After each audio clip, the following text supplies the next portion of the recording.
जय अयोध्या में जय जय राम होने की पूरी तैयारी कर ली गई है। 22 जनवरी वो दिन जब प्राण प्रतिष्ठा का कार्यक्रम होगा। बड़ी तादाद में लोग वहां पर पहुंचने की तैयारी में हैं। एक अद्भुत छटा अयोध्या की तो भव्य राम मंदिर, दिव्य मंदिर, आस्था का सबसे बड़ा केंद्र राम मंदिर 22 जनवरी तक बनकर तैयार हो जाएगा।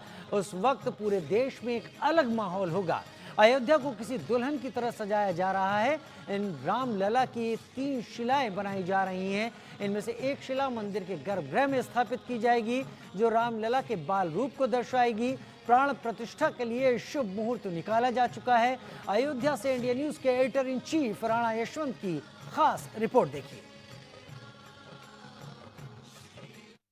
यहाँ जब मीडिया को लाया गया तो मैंने देखा कि पूरा का पूरा काम लगभग जो भी 22 जनवरी 2024 तक हो जाना चाहिए वो हो जाएगा।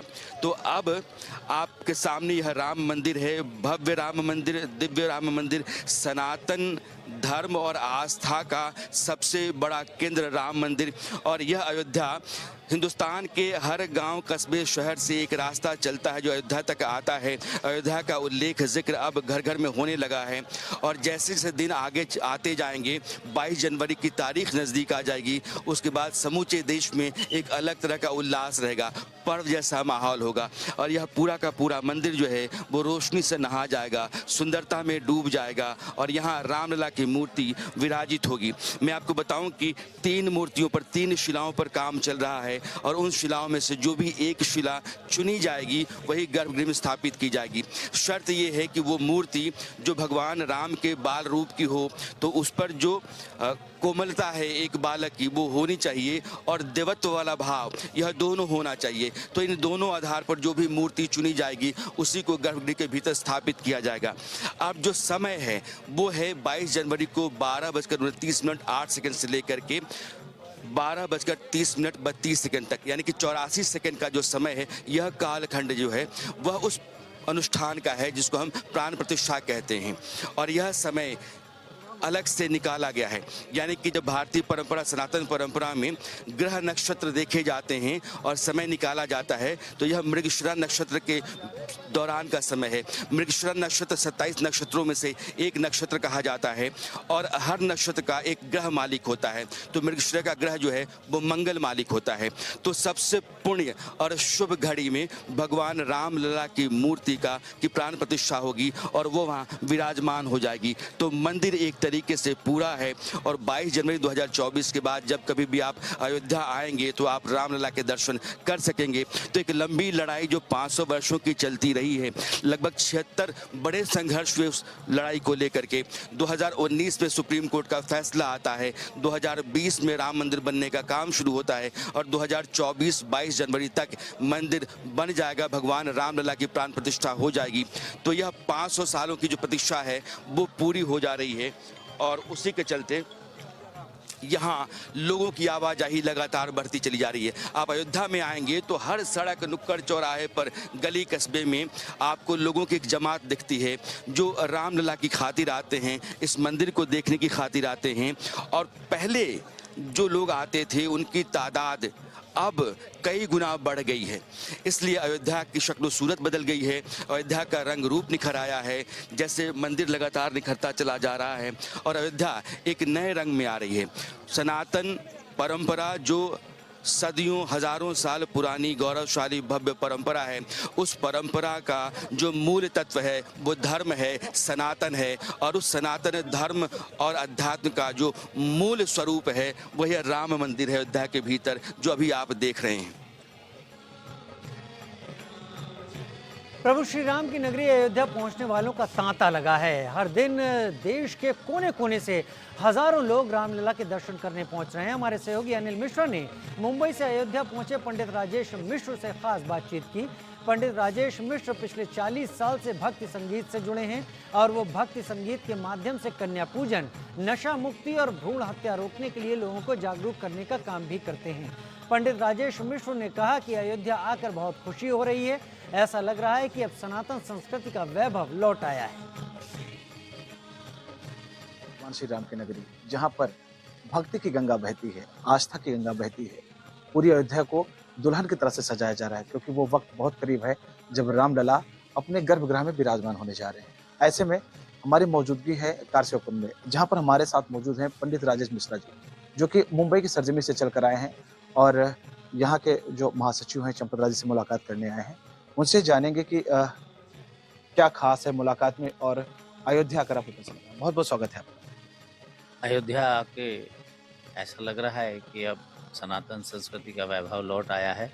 मुझे याद आता है पहले जब हम विदेश जाते थे, तो हम तब भी कुर्ता पजामा पहनते थे, तो हमारे कपड़े उतरा के तलाशी ली जाती थी। कुर्ता उतरा लेते थे कई देशों में, और पजामा भी उतरा देते थे और काफ़ी मिस भी होता था। अब इस समय 2017-18 में जब विदेश जाना होता है, तो वो लोग नमस्कार करते हैं और बोलते हैं, welcome, you are from India. I know Narendra Modi, ऐसा करके बोलते। तो ऐसा लगता है कि नहीं, अब हमारा देश बदला। मिश्रा जी, आप कहाँ से आए हैं? अपने बारे में थोड़ा हमारे इंडियन न्यूज़ के दर्शकों को। मेरा जन्म स्थान इंदौर है और मैं साइंस ग्रेजुएट हूँ। मेरी फैमिली में सब डॉक्टर इंजीनियर हैं। मैं ही भक्ति संगीत में आया हूँ और मैं पिछले मतलब 40-45 सालों से भक्ति संगीत कर रहा हूँ। उसमें विशेष रूप से मैं कन्या पूजन और कन्या भ्रूण हत्या रोकना और धर्म परिवर्तन जो लोग नहीं कर रहे उसके लिए मैं लोगों को जागरूक करता हूँ। नशा छोड़ने की वो करता हूँ, तो भक्ति संगीत के माध्यम से। पंडित राजेश मिश्रा जी उस वक्त से जुड़े हैं अयोध्या से, जब कारसेवकों ने अपना बलिदान दिया था। इन्होंने वो वक्त देखा है जब अयोध्या वीरान हुआ करती थी। मैं चाहूँगा कुछ स्मृतियाँ आप इंडियन न्यूज़ से शेयर करें। पहले हम लोग जो है चर्चा करते थे इंदौर में, और जहाँ मेरे भजन के प्रोग्राम हर जगह होते थे। हमारा पहला भजन एक राम जी का मंदिर जो है उसको काफ़ी वो लोग पसंद करते थे, और हम लोग चर्चा करते थे कि हमको वहाँ पे अपना राम मंदिर बनाना चाहिए, हमारी संस्कृति को बचाने के लिए। हमारा राम जी का जन्म स्थान है और सब प्रमाण मिलते जाते थे कि हाँ, और रामचरितमानस में तो बार बार कहा गया है, वाल्मीकि रामायण में जगह जगह अयोध्या का जो राम जन्मभूमि का। मिश्रा जी, आप अयोध्या से कब से जुड़े? अयोध्या से तो समझ लीजिए कि मेरी जीवन की शुरुआत रामचरितमानस से हुई है, तो 1978-79 से ही जुड़े हुए हैं। हाँ, इस समय मैं 56 साल का हो गया। अच्छा, आज से पहले आपका अयोध्या आना हुआ था? आज से पहले जब कार सेवा करने आए थे उस समय 2 बार आए थे। एक बार जब जान बच गई थी, पहली बार तो इतना ज़्यादा नहीं हुआ था, लेकिन दूसरी बार जो है वो बस शायद ये लिखा हुआ था ऊपर वाले की किताब में कि हम जो आपके साथ मंदिर बनते देखें। हाँ, ये मंदिर बनता देखेंगे। आपके बारे में जो सुनने में आ रहा है कि आप उस वक्त भजन बहुत अच्छा गाए थे, जो कि सभी के घर में बजा था। जी हाँ, ये हमारे हिंदुस्तान की बहुत खूबसूरती है कि गीत संगीत के माध्यम से, जैसे एक गीत था आओ बच्चों तुम्हें दिखाएं, तो उससे पूरा देश आंदोलित हो जाता था। ऐसे ही हमारा राम जन्मभूमि के 2-3 गीत थे। उसमें एक गीत था, तंबू भी तनेगा तो तनेगा धूमधाम से, बम्बू भी लगेगा तो लगेगा धूमधाम से, पर्व भी मनेगा तो मनेगा धूमधाम से, हिंदू जो करेगा वो करेगा धूमधाम से, हिंदू जो करेगा वो करेगा धूमधाम से, राम जी का मंदिर बनेगा धूमधाम से, राम जी का मंदिर बनेगा धूमधाम से। इस भजन को हम काफ़ी पहले से गाते थे, लेकिन जनवरी 91 में हमने उसको 1991 में इंदौर में इसको सत प्रकाशन स्टूडियो में रिकॉर्ड किया था, और उसके बाद लाइव में गाना इसको शुरू किया। इसके साथ एक ये हर घर में बजा। हाँ, उसके बाद ये मतलब ऐसा समझ लीजिए कि मध्य प्रदेश के अंदर जो एक दिन में हम 8-8 प्रोग्राम देते थे रथ बना के, और छोटे-छोटे गाँवों में जाके देते थे। हम ये 3 भजन गाते थे और वो पूरा गाँव जो है वो बीजेपी का बन जाता था। मतलब पूरा राम जन्मभूमि, मतलब ऐसा मुझे कहना नहीं चाहिए, लेकिन ये सच्चाई है कि सिर्फ एक ही, अगर राजनीतिक दल की बात करें तो सिर्फ एक ही राजनीतिक दल है जो खुल के जो सच्ची बात को बोलता है, वो तुष्टीकरण की नीति में नहीं जाते हैं। वो आप अयोध्या कारसेवकपुरम आए हैं, यहाँ आने का प्रयोजन, अयोध्या आने का प्रयोजन? बहुत ज़्यादा उत्साह रहा जब से ये मंदिर बनाने के लिए सब रास्ते साफ हुए, निर्णय आ गया, और बस जब जैसे ये तिथि 22 जो जनवरी की घोषित हुई, उसके पहले ऐसा लग रहा था एक बार भगवान का जाके दर्शन करें, तो बस समय निकाल के तुरंत जो है मुंबई से इधर आ गए। और यहाँ से सबसे पहले आज पूर्णिमा है, आज सरयू जी में स्नान किया, हनुमान जी को हाजिरी लगाई कि राम जी के पास जा रहे हैं, आप हमारा संदेश कर दीजिए कि राजेश मिश्रा आ रहे हैं, बस आप दर्शन दीजिए। बस गए और बहुत अच्छे से सामने भगवान रामलला के दर्शन हुए। प्राण प्रतिष्ठा से पहले पूरे अयोध्या शहर को सजाया और संवारा जा रहा है, बिल्कुल दुल्हन की तरह। अयोध्या के लता मंगेशकर चौक से इंडिया न्यूज के editor in chief Rana Yashwant की ये रिपोर्ट देखिए। इन दिनों अयोध्या में जहां कहीं भी आप जाएंगे, शहर को सजाने, खूबसूरत बनाने, इसको निखारने का काम आपको दिखेगा। मैं जहां खड़ा हूं, ये चौक लता मंगेशकर चौक है और इस पूरे शहर में जो साज सज्जा है उसकी एक बड़ी समझदारी के साथ काम करने का जिम्मा किसी संभाल रखा है, तो उनका नाम है यतीन्द्र मिश्र। ऐसा बिल्कुल नहीं। आप भारतीय साहित्य, संगीत, संस्कृति के बहुत अच्छे जानकार हैं, अच्छे मित्रों में हैं। इस शहर को सजाने धजाने का जो एक व्यवस्था की गई, वो किस आधार पे है? मुझे लगता है कि बहुत कुशलता से प्रशासन, जिला प्रशासन, खास करके हमारे कमिश्नर साहब श्री गौरव दयाल जी, जिलाधिकारी नीतीश कुमार जी और मुख्य नगर अधिकारी विशाल सिंह जी की परिकल्पना है। मैं समय समय पर सहयोग देता रहता हूँ। मुझसे जो पूछा जाता है, मुख्य आधार वाल्मीकि रामायण और रामचरितमानस को बनाया गया है। धर्मपथ पर आप देख रहे हैं जिस तरह से प्रकाश स्तंभ बनाए गए हैं, सारे प्रतीक चिन्ह, जो रोड लाइट्स हैं उसमें वैष्णव तिलक है, शंख है, पद्म है, गदा है, चक्र है, हनुमान जी की गदा दिखाई जाती है, धनुष बाण है और आर्टिस्टिक ढंग से बनाया जा रहा है। और वॉल बनाई जा रही है जिसमें पूरी राम कथा उकेरी जा रही है, राम के जन्म से लेकर के उनके अयोध्या आगमन तक की। ये जो दिवाली को सड़कों पे बन रही हैं, सब तरह के म्यूरल वर्क है, आर्ट वर्क है, टेराकोटा वर्क है, वुड वर्क है, ब्रॉन्ज वर्क है। तो मुझे लगता है कि बहुत सुंदर ढंग से बाहर से आने वाले लोग इससे प्रभावित हो। और जितने प्रकार की आस्था है पूरे देश की, मतलब ये तो उसको मत संप्रदाय धर्मों में बांध के देख ही नहीं सकते। तो श्री राम का जो एक मर्यादावान चरित्र है, जो उनका एक त्यागमय रूप है, जो उनका एक वनवासी रूप है, जो उनका एक योद्धा का रूप है, जो उनका एक विनयी बालक का रूप है, एक आज्ञाकारी पुत्र का रूप है, बहुत ही सहृदय भाई का रूप है, वो सब दिखाने की कोशिश की जा रही है। और मुझे उम्मीद है कि बाहर से आने वाले आगंतुकों को, श्रद्धालुओं को, राम भक्तों को और जो भी दर्शक के रूप में आएंगे या एक उसको पिलग्रिमेज के रूप में देखेंगे, उनको अच्छा लगेगा। अयोध्या के कोने कोने को राम के विविध रूपों से सजाया जा रहा है, लेकिन हम जहाँ हैं ये लता मंगेशकर चौक है, इसके बारे में इसका तो बहुत श्रेय माननीय प्रधानमंत्री जी को है, श्री नरेंद्र मोदी जी को, कि उन्होंने लता जी की स्मृति को अक्षुण्ण किया और लता जी के प्रतीक रूप में इस ब्रॉन्ज वीणा का यहाँ पे निर्माण किया गया। इस सरोवर में 92 कमल पुष्प हैं जो 92 साल की उनकी उम्र को दर्शाते हैं। 6 फरवरी 2022 को लता जी का देहांत हुआ था और 28 सितंबर 2022 को जब मृत्यु के बाद पहला जन्मदिन पड़ा, तो इस समय ये लता मंगेशकर चौराहा अयोध्या में लोकार्पित किया गया। मैं बहुत गौरवान्वित हूँ इसलिए भी कि लता जी का आशीर्वाद मुझे मिलता था। जब कभी मर्यादा पुरुषोत्तम राम का जिक्र होगा और उनकी इस नगरी का उल्लेख होगा, तो फिर स्वर कोकिला लता मंगेशकर भी उस दौरान कहीं न कहीं आएंगी और यह चौक उसका प्रतीक है।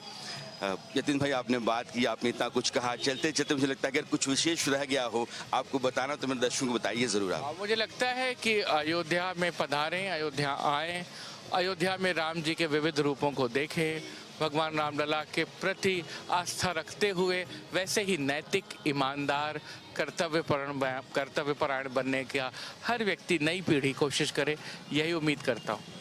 बहुत बहुत धन्यवाद। प्रभु श्री राम की नगरी अयोध्या आने वाले श्रद्धालु घरों की ओर लौटने से पहले सरयू नदी में स्नान करते हैं। सरयू में स्नान के बाद यहाँ श्रद्धालु गाय की बछिया का पूजन करते हैं। बछिया पूजन का रिवाज सदियों से चला आ रहा है। अयोध्या आने वाले श्रद्धालु दान पुण्य भी करते हैं। माना जाता है कि सरयू में स्नान के बाद मनुष्य के पाप धुलते हैं। सरयू तट से इंडिया न्यूज के editor in chief Rana Yashwant की खास रिपोर्ट। अयोध्या नगरी और सरयू नदी, जिसको पाप नाशनी पुण्यदायिनी कहते हैं, आज बहुत कोहरा है। हो सकता है कि मैं भी आपको साफ साफ ना दिख रहा होऊंगा, लेकिन कहते हैं कि मन की आंख बहुत कुछ देखती है। यहाँ सुबह से ही लोग सरयू में स्नान करने और फिर यहाँ से लौट करके घर जाने का सिलसिला जारी रखे हुए हैं। और मैंने देखा कि बड़ी तादाद में लोग आते हैं, नदी में स्नान करते हैं और यहाँ दान दक्षिणा दे करके और फिर अपने घरों को लौट रहे होते हैं। भारत के तमाम हिस्सों से लोग आते रहते हैं। तो मैं कह रहा था कि मन की जो आँख होती है, वो भले ही कुहासे में आप अपनी आंखों से बहुत कुछ ना देख पाएँ, लेकिन वह आंख आस्था और विश्वास से भरी होती है। तो उसको लगता है कि इस नगरी में आने, अयोध्या में आने, सरयू में नहाने, दान पुण्य करने से बहुत पाप कट रहे हैं और अगला जन्म जो होता है वो सार्थक हो जाता है। इस जन्म में भी बहुत सारी जो मुसीबतें होती हैं, दुख होते हैं, उससे आपका छुटकारा हो जाता है। मैं देख रहा हूँ सरयू तीर्थ पुरोहित ब्राह्मण, ये एक बच्चिया मैं देख रहा हूँ यहाँ है, आप बैठे हुए हैं। ये कौन सा रिवाज है? ये यहाँ का गौदान का रिवाज है। जो लोग सरजू जी में स्नान करते हैं वो यहाँ पे आके गौ माता का पूजन करते हैं। इनका पूछ पकड़ के पूजन किया जाता है। और सरजू जी कुंवारी हैं, इसीलिए कुंवारी गौ की छोटी बछिया की पूजा होती है। यहाँ दरस परस मुख मंजन पाना, हरहूँ पाप का वेद पुराणा, जा मज्जन से प्रिय प्रयासा, मम समीप नर पावें वासा। ये सरजू माता हैं। ये रामचंद्र जी के समय से पहले की नदी हैं और राम लला जी इन्हीं के सामने यहाँ पे जन्म लिया। मखौड़ा धाम में उनका यज्ञ हुआ था, पुत्रष्टि यज्ञ हुआ था राजा दशरथ जी ने, तब वहाँ पे खीर निकला था। उसी यज्ञ से वही खीर चारों रानियाँ खाई थी, तो राम लक्ष्मण भरत शत्रुघ्न सबका जन्म हुआ। और ये सरजू नदी उन्हीं के पहले की नदी हैं। यहाँ पे राम लला जी राज किए और 14 वर्ष का वनवास किए, फिर आके यहाँ पे राज किए। और जब उनको अंत वैकुंठ धाम जाने का समय हुआ तो सरजू नदी में ही वो अपना प्राण त्यागे। और उनके साथ साथ सारी अयोध्या भी चली गई थी। वहाँ पे अयोध्या भी पूरा सब उनके साथ चले गए थे। अयोध्या और सरयू को लेकर के पौराणिक कहानियों का एक लंबा सिलसिला चलता है। जब वैवस्वत मनु ने अयोध्या को बसाया था, इक्ष्वाकु उनके जो बेटे थे अयोध्या के पहले राजा थे, और तब जब इस शहर को बसाया गया तो यहाँ पानी का संकट था। तो विष्णु के नयनों से जो आंसू के बूंद गिरे उसको ब्रह्मा जी ने अपने कलश में सहेज लिया और फिर यो सरयू हो गई। तो ये कहानी सरयू को लेकर के भी चलती है और अयोध्या को लेकर कहानियाँ चलती हैं। ये वो नगरी है जो बसती रही, उजड़ती रही, और रघुकुल के कई पीढ़ियों के राजाओं को इस नगरी ने देखा है। इसलिए यहाँ हिंदू और सनातन परंपरा के लोगों का आना जाना लगातार बना रहा और सदियों से यह नगरी अध्यात्म और धर्म का केंद्र बनी रही। मैं राणा यशवंत, अयोध्या से इंडिया न्यूज़ के लिए। अयोध्या सज रही है, अयोध्या संवर रही है उस इंतजार के पलों के लिए जो 22 जनवरी को पूरे हो जाएंगे। लेकिन इस बीच इंडिया न्यूज़ के editor in chief Rana Yashwant Ayodhya पहुंचे हैं और उन्होंने वहां से जो तस्वीरें भेजी हैं वो बता रही हैं कि अयोध्या कितनी बेहतर होती जा रही है। हमारी इस पेशकश में फिलहाल इतना ही, वक्त छोटे से ब्रेक का।